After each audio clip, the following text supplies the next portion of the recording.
C'est quoi pour vous une association? Ben, c'est quelque chose qui aide les gens, normalement. C'est des personnes qui se mettent ensemble pour aider une cause.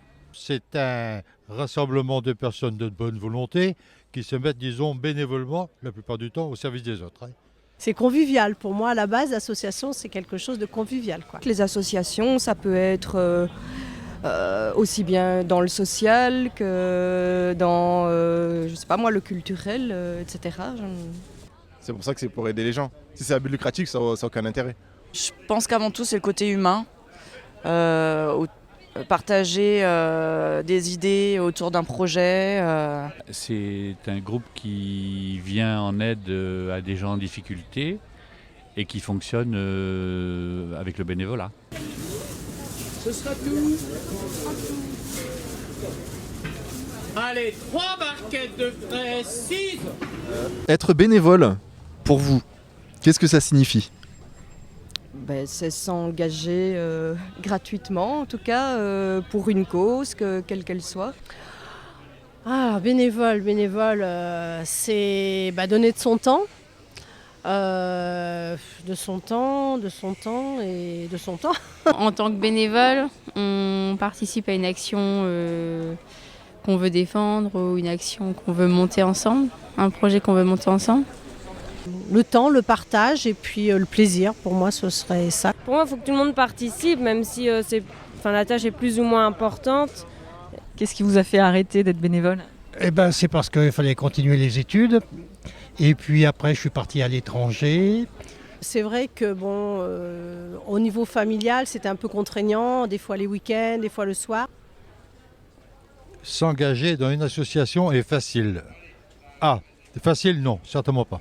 C'est certainement au détriment de l'activité personnelle, au détriment quelquefois même de la famille. Et depuis, après, vous n'avez jamais repris une activité associative? J'étais dans des syndicats, qui étaient une sorte d'association.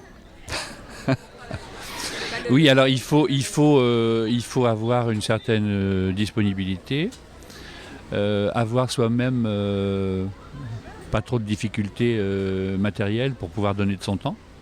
Mais quand on s'engage sur le système du bénévolat, en général, on peut faire marche arrière sans problème.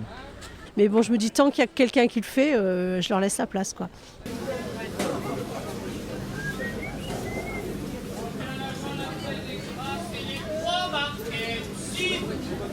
Est-ce que vous savez comment on crée une association ? Pas du tout, non. Aucune idée. Non, je ne me suis jamais posé la question. Non, je sais pas. Non, aucune idée. L'association pour laquelle je travaille, le travail est déjà fait depuis longtemps, depuis 50 ans. Donc je ne sais pas trop comment ça a été fondé. Je pense qu'il doit falloir déposer en préfecture un dossier. Après, il faut certains membres, président, secrétaire, trésorier. Je crois que c'est le minimum qu'il faut.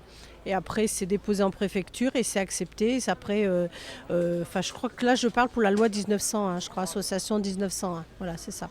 C'est au niveau des statuts de chaque personne dans l'association. Donc, il y a le président, le trésorier.